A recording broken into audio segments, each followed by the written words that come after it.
ومرحبا يا أحلى متابعين، وأهلا وسهلا لكل مين عم تابعني.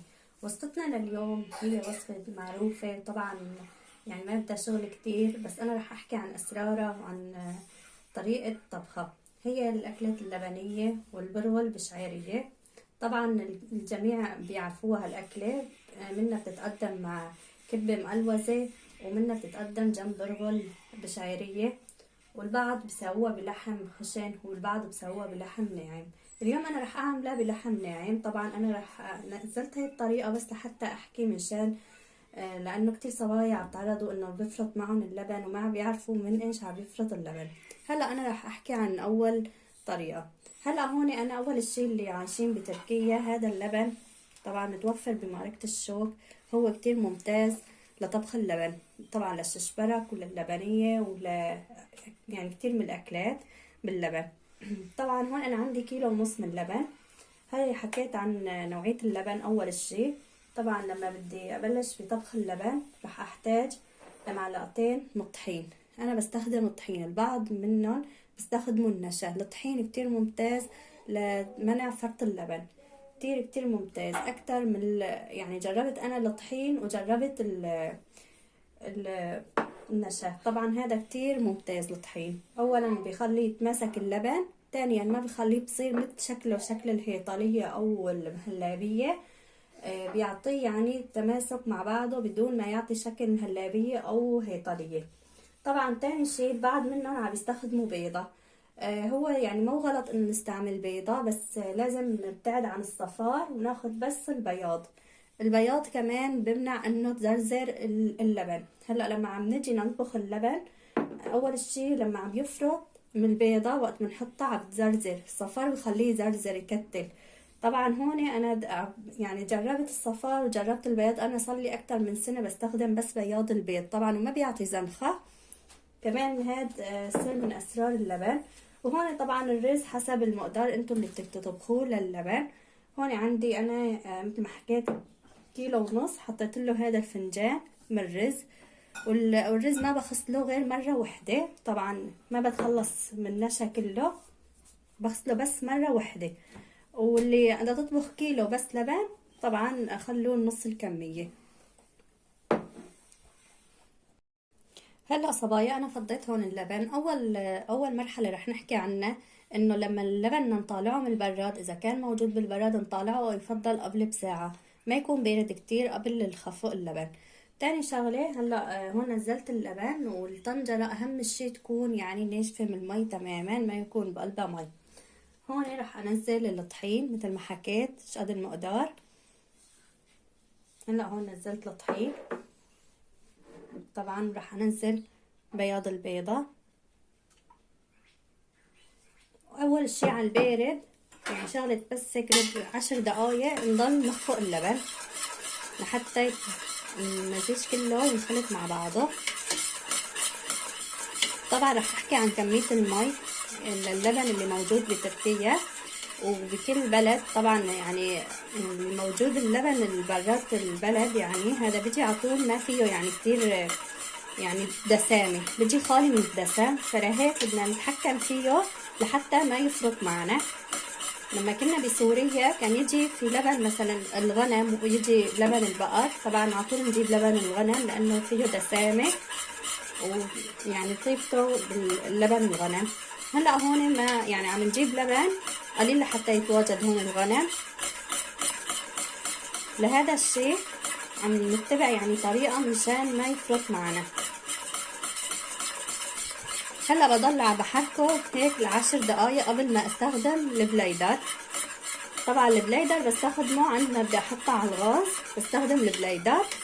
اما قبل ما احط المي، بعدين وقت بحط المي بستخدم البليدر. طبعا يفضل المي تكون سخنة قبل ما نحطها مشان ما يفرط. كمان هاي يعني كمان طريقة تانية. وهلا صبايا هون عندي اللبن غلى، رح انزل المي مثل ما حكيت. خفقته بهاي الخفاقة. طبعا ضليت شي ساعة واقل تقريبا لحتى غلى معي.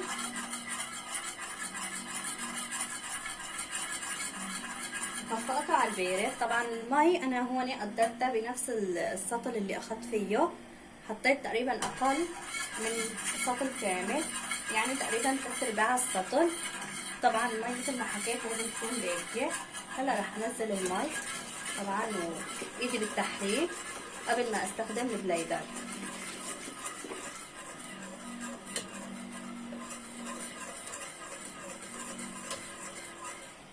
طبعا هون رح استخدم هلا البليدر مثل ما حكيت، بعد ما انزل المي وقبل ما احط الرز رح استخدم البليدر مشان ما يصير يعني ابدا تكتلات او يفرط معي اللبن.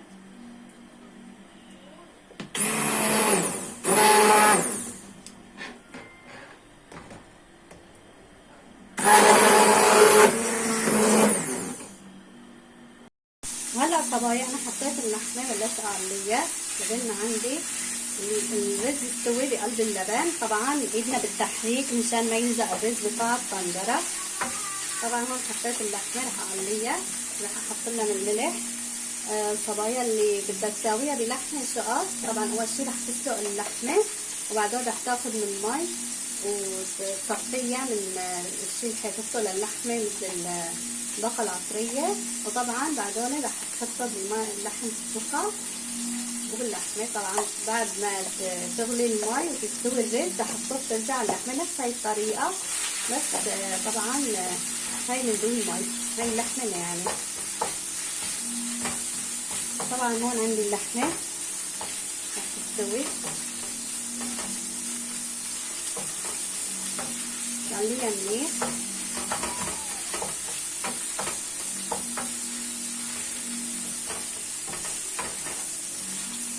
هلا صبايا بما انه رح تستوي اللحمه انا بعمل يعني هاي الطريقه، بحط هون الثوم، ما بنزل الثوم بقلب طنجرة اللبن، رح انزل هون الثوم المهروس. طبعا اخذت شي تقريبا 6 سنين للثوم، او اذا حبيتوا اكثر كمان هذا ذوق شخصي بالثوم. طبعا انا ما نزلت الثوم يعني اول شي لانه ما بدي اياه يكون له يعني تأميرة او قرشة.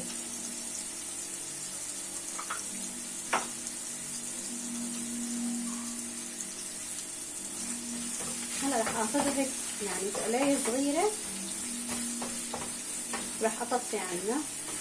انا حطيت هيك يعني كمية الثوم واللحمة لانه مثل ما انتبهتوا عندي يعني اللبن كيلو ونص تقريبا، حتى شلت منه يعني صحن لانه مثل ما بتعرفوا اجواء رمضان وما يعني عم بروح كثير على السفرة اكل. وطبعا جنبها يعني عم بيجي كبة مقلية وسمبوسك وخير الله كثير. هون صارت عندي اللحمة جاهزة وما كترت ملح مثل ما انتبهتوا لانه كمان حطيت ملح مع الثوم ورح احط كمان بقلب اللبن. صبايا بس هيك حبيت افرجيكم اللقطة من شان اللبن. هون رايح يستوي الرز عندي، طبعا ايدي بالتحريك باللبن. شايفين صبايا اللبن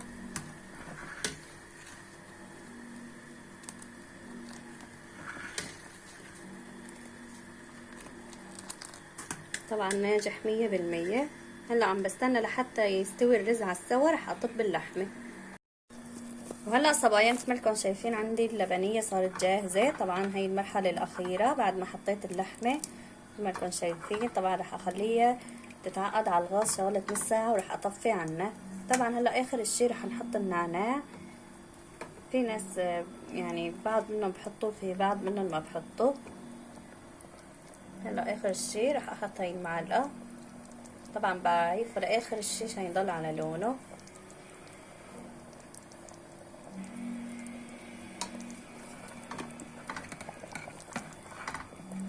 هون صارت عندي جاهزة، راح اعيفها شغلة ربع ساعة واقل كمان وراح اطفي عنها وراح ابلش بطبخ البرغل.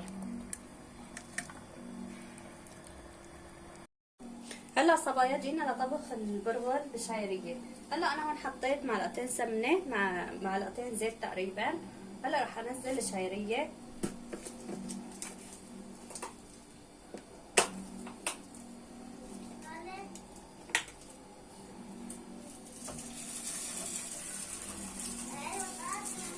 طبعا رح احمص الشعرية على اللون البصلي اغمق شوي.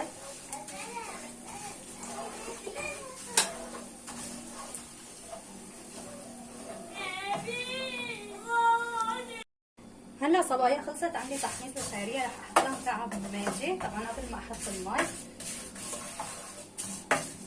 هلا هون رح اضيف البرغل، تقريبا رح احط كوبين برغل تقريبا، طبعا حسب ما بدكم تحطوه. انا بدي احط كوبين من برغل.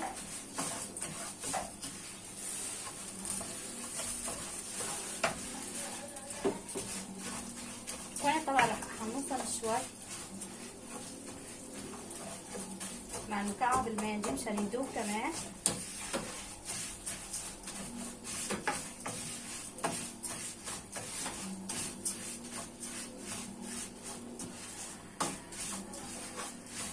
وهلا هون حمصت شوي من البرغل والشعرية، رح اضيف المي. طبعا حاطه هون 3 اكواب من المي الدافية.